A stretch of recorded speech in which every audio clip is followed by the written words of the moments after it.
আমি আলু ব্যবসায়ী এবং চাষি ভাইদিকে বলবো যে আলুর যদি মার্কেট গরম হয়ে যায়, আমরা অন্তত আর গরম খেয়ে 3 বছর আমরা গরম খেয়ে লস করেছি, আর নতুন করে লস করলে আমরা দাঁড়াতে পারবো না। নমস্কার দর্শক বন্ধু, ইন্ডিয়া পটেটো নিউজের একটি নতুন প্রতিবেদনে আপনাদের স্বাগত জানাই। আজ আমরা আলুর গ্রাউন্ড রিপোর্ট করতে পশ্চিমবঙ্গের পশ্চিম মেদিনীপুর জেলার শ্রীনগরে এসেছি। আজ শ্রীনগর আলু ব্যবসায়ী সমিতির বার্ষিক সাধারণ সভা অনুষ্ঠিত হলো শ্রীনগর আলু ব্যবসায়ী সমিতির ভবনে। সভার শেষে আমরা কথা বললাম শ্রীনগর আলু ব্যবসায়ী সমিতির বিশিষ্ট নেতৃত্বদের সঙ্গে। অন্যদের সঙ্গে কথা বলে আমরা জেনে নিলাম শ্রীনগর এলাকায় আজকে নতুন আলুর দাম কি আছে, এখানে আলুর চাষ কেমন হচ্ছে, হিমঘরে আগামী দিনে কতটা পরিমাণ আলু লোড হতে পারে এবং পশ্চিমবঙ্গের পশ্চিম মেদিনীপুর জেলার শ্রীনগরে আলু বর্তমানে কোন পরিস্থিতিতে আছে। পাশাপাশি আসার পথে আমরা পরিদর্শন করলাম পশ্চিম মেদিনীপুর জেলার রামজীবনপুর এলাকার আলু চাষের জমি। এখানকার একজন আলু চাষী ভাইয়ের সহায়তায় দেখে নিলাম রামজীবনপুর এলাকায় জ্যোতি আলুর চাষ কেমন হচ্ছে, আলু গাছের অবস্থা কি আছে এবং কোন রকম কোনো ধসা বা পোকামাকড়ের আক্রমণ দেখা যাচ্ছে কিনা। সম্মানীয় দর্শক, এই ভিডিওটি মন দিয়ে দেখুন এবং সবার শেষে ভিডিওটিকে প্রচুর পরিমাণে শেয়ার করে প্রত্যেকটি প্রান্তিক আলু চাষী ও ব্যবসায়ীদের কাছে পৌঁছে দিতে কিন্তু ভুলবেন না। চ্যানেলে নতুন হলে চ্যানেলটি সাবস্ক্রাইব করবেন এবং ফেসবুক পেজটিকে ফলো করে নেবেন। সারা ভারতবর্ষের এলাকা ভিত্তিক নতুন আলুর বাজার দর দেখার জন্য এখনই প্লে স্টোর থেকে ইন্ডিয়া পটেটো মার্কেট রেট অ্যাপটি ডাউনলোড করুন। দাদা নমস্কার। নমস্কার। দাদা আপনার নাম? আমার নাম অশোক ঘোষ। আচ্ছা, আপনি আপনাদের মেদিনীপুর জেলার শ্রীনগর আলু ব্যবসায়ী সমিতির কোন পদে আছেন? আমি শ্রীনগর ব্যবসায়ী সমিতির সম্পাদক। আজকে আপনাদের রবিবার, তো এমনি এখানে কাঁচা আলুর কি দাম হচ্ছে দাদা, নতুন পোকরাজ আলুর কি দাম হচ্ছে? 450 টাকা লোডিং, পয়েন্ট লোড, এক প্যাকেট 50 কেজি। এক প্যাকেট 50 কেজি। আচ্ছা, আজকে কি কালকে থেকে কি বাজার একটু ঊর্ধ্বমুখী না নিম্নমুখী হলো? 10 টাকা প্যাকেটে ঊর্ধ্বমুখী হয়েছে। মানে কালকে যা ছিল তার থেকে আজকে পয়েন্ট লোড দাম 10 টাকা বেড়েছে। আচ্ছা, তবে চাষি কি রকম দামটা পাচ্ছে, মোটামুটি কত টাকা বাদ যাচ্ছে পয়েন্ট লোড থেকে? 50 টাকা খরচা হচ্ছে ধরুন না, প্যাকেটে 25 টাকা খরচা হচ্ছে। প্যাকেটে 25 টাকা, মানে এই 25 টাকাটা অ্যাকচুয়ালি লেবার এবং তার সঙ্গে যে প্যাকেটের দাম, গাড়ি ভাড়া ইত্যাদি এগুলো নিয়ে মোটামুটি 25 টাকা যোগ হচ্ছে। মানে আজকের দিনে ওই অ্যাপ্রক্স 425 টাকা প্রতি প্যাকেট চাষি দাম পাচ্ছে। এটা কি পোগরাজ প্রজাতির আলু? এটা পোগরাজি এখন বর্তমানে উঠছে, এখন জ্যোতি আলু উঠেনি। আচ্ছা, আর এখানে আপনাদের হিমঘরে আলু আছে নাকি? 2023 সালে লোড হওয়া আলু আছে নাকি? নাই। কোনো স্টোরে নেই? নাই। আর নতুন জ্যোতি আলু কবে থেকে উঠবে? আই মিন স্টোর আলু মার্চে ধরুন 2-3 তারিখ থেকে হয়তো শুরু হবে।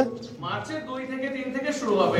এখন ধরুন যে পোকরাজ আলুটা উঠছে, মোটামুটি ফলন কেমন হচ্ছে দাদা বিঘা প্রতি? এখন 6 প্যাকেট থেকে 7 প্যাকেট পর্যন্ত আলু হচ্ছে বিঘাতে, কাঠাতে 6টা থেকে 7টা। হ্যাঁ। আচ্ছা, মানে গত বছর মানে 23 সালে শুরু থেকে যে পরিমাণ আলুর ফলনটা ছিল, এখন কি ফলনটা একটু ভালো না মনে হচ্ছে যে একটু ডাউন আছে? না, বরং তো প্রথমের দিকটা একটু খারাপ ছিল ঠিকই, এখন বর্তমানে যে আলুটা উঠছে সেটা গত বছরের থেকে ভালো হচ্ছে। ফলনটা ভালো আছে।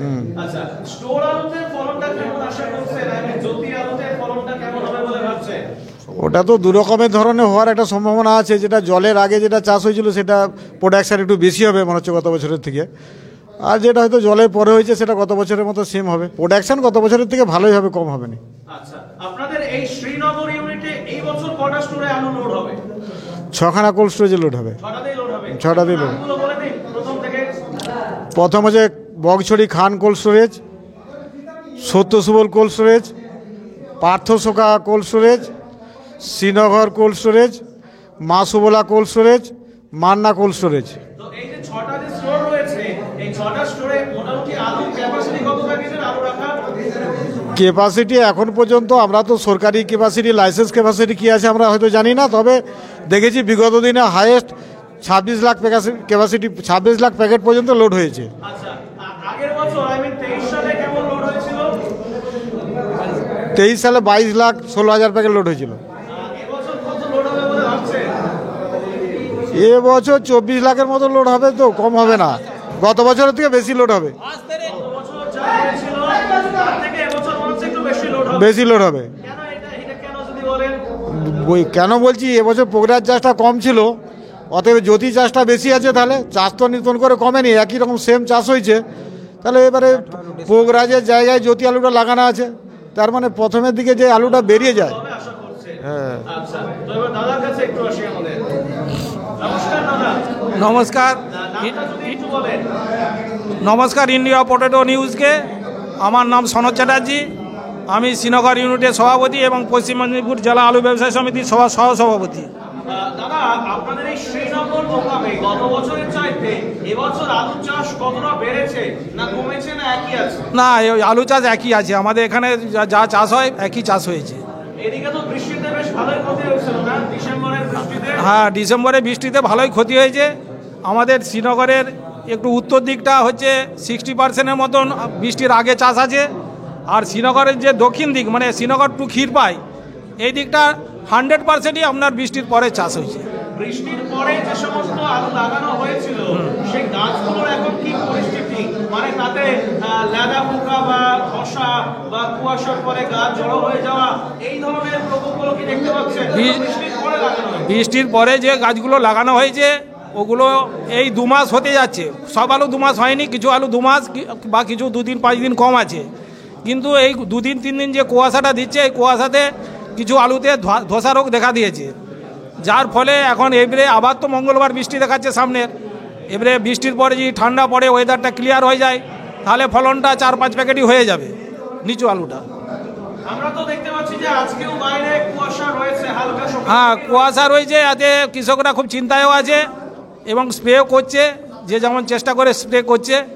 তো এখন এর পরে দেখার আছে যে এই যে ধসা রোগটা আমাদের ধরেছে এটা যদি এক জায়গায় স্থায়িত্ব পায় তাহলে ঠিকই আছে, আর যদি এটা আরও বৃহৎ আকার ধারণ করে মহামারী আকার ধারণ করে তাহলে প্রোডাকশন কমে যাবে।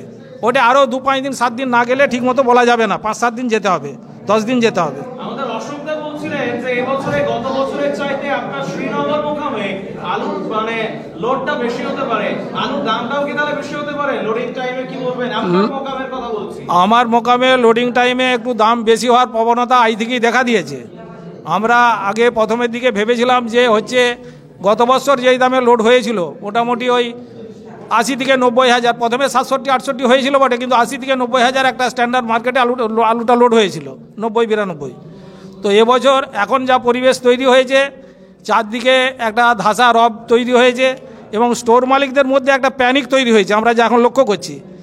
যেমন একটু আগে খানিকক্ষণ আগে মেসেজ দেখলাম যে একটা স্টোর হচ্ছে ইন্টারেস্ট ছাড় করে দিচ্ছে, বা কেউ হয়তো ছাড় তৈরি করবে। স্টোর মালিকরা এবছর বেশি একটু গরম খেয়েছে প্রথম দিক থেকে, যার জন্যে হয়তো এই গরমটা আলু ব্যবসায়ীদের ক্ষতি করবে। এবারে পরিবেশ পরিস্থিতি অনুযায়ী ঠিক করা যাবে, এখনও 15-20 দিন না গেলে স্থির সিদ্ধান্তে যাওয়া যাবে না। তো ওভারঅল তাহলে কি বার্তা দেবেন? আজকে সাধারণ সভা থেকে আপনারা আলাপ আলোচনা করে কি তথ্যটা পেলেন, আর সেই তথ্যের ভিত্তিতে কি বার্তা দেবেন আমাদের দর্শক ভাইদের?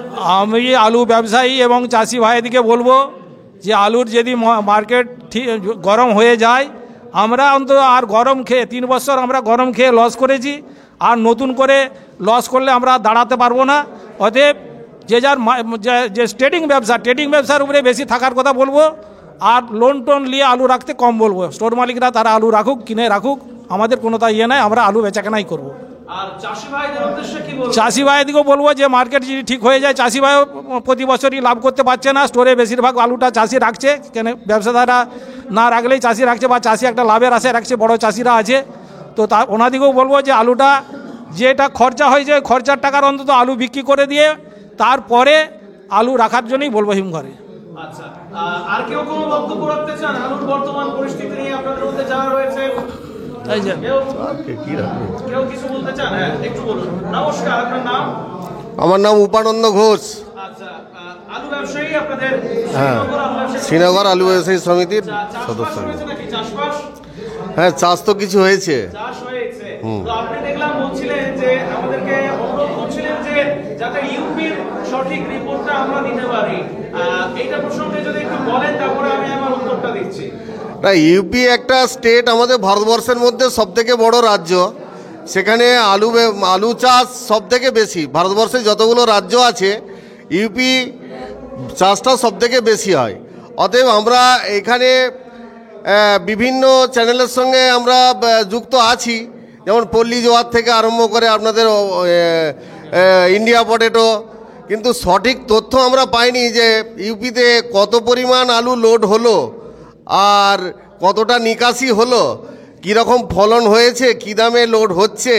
বিভিন্ন জায়গায় বিভিন্ন রকম রিপোর্ট, বিভিন্ন জেলাতে ইউপির বিভিন্ন জায়গায় দাম, সেই হিসেবে আমরা সঠিক তথ্য কিন্তু আজ পর্যন্ত তুলে ধরতে পারিনি। দেখুন আমি একটু জিনিসটা বলি, একটু কাছাকাছি দাঁড়ানো সবাই। দেখুন ব্যাপারটা হচ্ছে আপনাদের বাংলাতে যেমন পশ্চিমবঙ্গ প্রগতিশীল আলু ব্যবসায়ী সমিতি আছে, রাজ্য কমিটি, থানা কমিটি, জেলা কমিটি, ইউনিট গঠন বিশেষে আছে। এখানে কি হয়, আলুর সঠিক তথ্যটা আপনারা কনস্ট্যান্ট প্রত্যেকদিন অনবরত বিভিন্ন এলাকায় মিটিং করে আপনারা সেটা সঠিক তথ্যটা পরিবেশন করেন। আপনি নিশ্চয়ই ভালো করে খবর নিয়ে দেখেছেন যে ইউপিতে কিন্তু কোনো সংগঠন নেই, ইউপিতে কেউ সত্যি কথা বলে না। আমি আপনাকে সকালে জিজ্ঞাসা করবো, আমার ডান হাতের ফোনটা নিয়ে একটু গলাটা চেঞ্জ করে, দাদা কত লোড হয়েছে, আপনি বলবেন 1000 প্যাকেট। আমি বিকালবেলা আবার আপনাকে ফোন করবো, গলাটা একটু অন্যরকম ভাবে, দাদা কত লোড হয়েছে, বলবেন 500 প্যাকেট। তাহলে সঠিক তথ্যটা ইউপিতে কিন্তু কেউ দেয় না, এখানেই তো তফাৎ। এবং যে কারণের জন্য আমরা কেন ইউপির আসল আনলোডিং লোডিং এই যে রিপোর্টটা, এটা কারোর পক্ষেই বলা পসিবল নয়।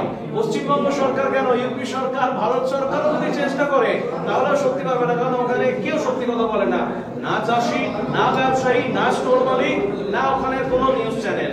সুতরাং এটা মনে মনে একটা আন্দাজ করে দিতে হয়। গুজরাটের কিন্তু এখন একটা লোডিং আনলোডিং রিপোর্ট বেরোয়, গুজরাটের ওখানে স্টোর অ্যাসোসিয়েশনের তরফ থেকে। এটাই হচ্ছে ব্যাপার। এবার দেখা যাক আলুর এই বছর আপনাদের পয়সা ফেরত আসে কি না। নমস্কার। নমস্কার দাদা আপনার নাম? আমার নাম শম্ভু রানা। আচ্ছা, আপনার বাড়ি রামজীবনপুর আমার এলাকাতে? বাড়ি রামজীবনপুর। তো মোটামুটি কতটা পরিমাণ জমিতে এবছর আলু চাষ করেছিলেন? আমি এবছর 7 বিঘা জমিতে আলু চাষ করেছি।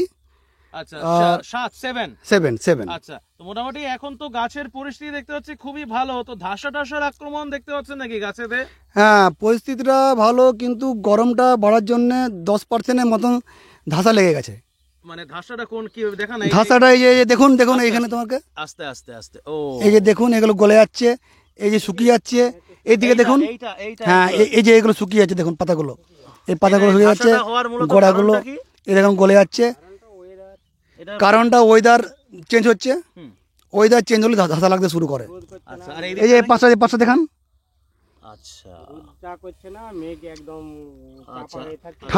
ঠান্ডা নাই। ধাসাটা অ্যাকচুয়ালি হওয়ার মূল কারণটা কি? মানে ঠান্ডা কেটে যাচ্ছে, গরম পড়ছে, যার কারণে এই ধাসাগুলো, বিমারিগুলো এসছে। ধাসা থেকে বাঁচার জন্য আজকে তাহলে কি স্প্রে করছেন?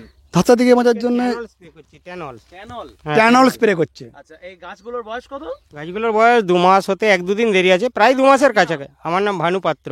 মানে ওনার জমি, হ্যাঁ, ওনার জমিতে চাষ করি, আমার নিজের জমিও আছে কিছু, আমি আলু। আচ্ছা আচ্ছা আচ্ছা, মোটামুটি এই ধাসা ছাড়া আর কোনো মানে গাছের সমস্যা দেখতে পাচ্ছেন নাকি? ধাসাটাই তো মেন সমস্যা এখন ধাসাটা হাত থেকে বাঁচলে তো আলু হয়ে যাবে, কিন্তু ধাসাটাই মেন সমস্যা। গাছের দাদা বয়স হয়েছে মাত্র 2 মাস, আলু তো খুবই ছোট। হ্যাঁ, এটা 3 মাস 15 দিন হলে ভালো হয়, নাহলে 3 মাস তো গাছটা হতেই হবে। 3 মাস না হলে গাছটা আলুই হবে না। আচ্ছা, আর আপনি 3 মাস। মোটামুটি 7 বিঘা জমিতে আলু চাষ করেছেন, ধাসাটা মোটামুটি কতটা পরিমাণ জমিতে আছে বলে মনে হচ্ছে? ওই 7 বিঘা জমির মধ্যে ধাসাটা এখন 10% মতো লেগেছে। 10%, মানে ওই যে 7 বিঘা জমি চাষ করেছেন তার মধ্যে 10% লেগে, তাহলে ওই 7 বিঘা জমির মধ্যে কি তাহলে ফলনটা একটু কম হতে পারে? আপনি স্প্রে করুন, যেমন কাজ করছেন করুন। হ্যাঁ, আপনি স্প্রে করুন না। মানে ওতে কি মনে হচ্ছে যে আলুর ফলনটা একটু কম হতে পারে? ফলনটা একটু 10% কমই হবে, যেগুলো সাধারণত হয় তার থেকে একটু ছোট সাইজটা হবে। আচ্ছা, তো মোটামুটি এখন যা পরিস্থিতি, তাহলে এইদিকে যে রামজীবনপুরে যে অ্যাকচুয়ালি আলু চাষ হয়, এখানে তো স্টোর নেই, তাহলে আলুটা কোথায় জমা হয়? এখানে স্টোর বলতে এখান থেকে 4 কিলোমিটার দূর শ্রীনগর কোল্ড স্টোরেজ রয়েছে, তারপরে সুফলা কোল্ড স্টোরেজ রয়েছে, আর তারপরে মান্নাস কোল্ড স্টোরেজ। এই 3টে, হ্যাঁ 3টে ডোর আছে, যাতে আমাদের কোনো প্রবলেম কিছু হয়নি। হ্যাঁ, 3-4 কিলোমিটারের মধ্যে 3-4টে টোর আছে আমাদের। এতে কোনো আমাদের প্রবলেম, কোনো অসুবিধা কোনো কিছু হয়নি। আচ্ছা, চলুন ওই দিকটায় যেতে হবে। আর তাহলে কি বার্তা দেবেন অল ওভার আমাদের চাষি ভাইদের উদ্দেশ্যে? চাষি ভাইদের উদ্দেশ্যে যেটা বলতে চাই আমি, যে যেটা জলের আগে লাগানো আছে সেইগুলো আমরা যদি পেকে যাই, তো তার টোরটা খুলবে 1 তারিখে, টোরটা খুলবে মার্চের 1 তারিখে খুলবো বলছে। তখন আপনি ভেঙে ঢুকে দেন। আর যাদের তোমার নামলা আলু লাগানো আছে, তারা যেমনটা ভালো বুঝবে তেমনটা করবে, কারণ এবছর চৈত্র মাস পর্যন্ত আলুটা চৈতি মাস শেষ পর্যন্ত আলুটা উঠবে মানে এবছর স্টোরটা ধীরে ধীরে মনে হচ্ছে যে ধীরে ধীরে, আর একটু বেশি দিন টোটটা খোলাও থাকবে। বলছেন। হুম। বেশ, আচ্ছা আপনি তো মোটামুটি মানে একজন ব্যবসায়ী তো শ্রীনগর একজন ব্যবসায়ী, হ্যাঁ। তো আপনি যদি ফোন নাম্বার বলতে চান বলতে পারেন। ফোন নাম্বারটা হচ্ছে 63 77 288 298। আচ্ছা, কোথায় কোথায় পাঠান আলু মূলত? আমাদের মূলত ভুবনেশ্বরই যায়। ভুবনেশ্বর? হ্যাঁ, আর কোথাও আমি পাঠাই না। ভুবনেশ্বরে এখন ওখানে ইউপি থেকে আলু আসছে? হ্যাঁ, এখন তো আসবেই, কারণ এখন তো আমাদের টোর আলু একদম নাকে বরাবর, নাকে বরাবর একদম নাই বললেই চলে। এখন কাঁচা আলুটা উৎপাদন, কাঁচা আলুটা যাচ্ছে তোমারকে আমাদেরও, আর উড়িষ্যা থেকেও আসছে, এই সরি উত্তরপ্রদেশ থেকেও আসছে। এই অনুষ্ঠানে সম্প্রচারিত সমস্ত বক্তব্য বক্তাদের নিজস্ব ব্যক্তিগত মতামত। এই অনুষ্ঠান বাজারের নির্ধারক নয়। অনুগ্রহ করে ব্যবসায়িক পদক্ষেপের পূর্বে নিজের বিচার বুদ্ধি কাজে লাগিয়ে সিদ্ধান্ত নিন। আলু রাখা বাজারগত ঝুঁকি সাপেক্ষ। আলু রাখার পূর্বে ইন্ডিয়া পটেটো অ্যাপ থেকে বিগত বছরের লোডিং আনলোডিং রিপোর্ট ও তার পরিপ্রেক্ষিতে আলুর দামের ওঠানামা দেখে নিন। আলুর সব খবর এখন একটা অ্যাপে। আলুর প্রাত্যহিক বাজার দর, আলুর সর্বভারতীয় বাজার দর, আলুর সকালের বাজার দর, লোডিং আনলোডিং রিপোর্ট, বিগত 10 বছরের আলুর তথ্য, সারা ভারতবর্ষের 20,000 আলু চাষী ও ব্যবসায়ীদের তথ্য এখন আপনার হাতের মুঠোয়। প্লে স্টোর থেকে আজই ডাউনলোড করুন India potato market rate app. 2012 সাল থেকে প্রতি মুহূর্তে আপনার সঙ্গে।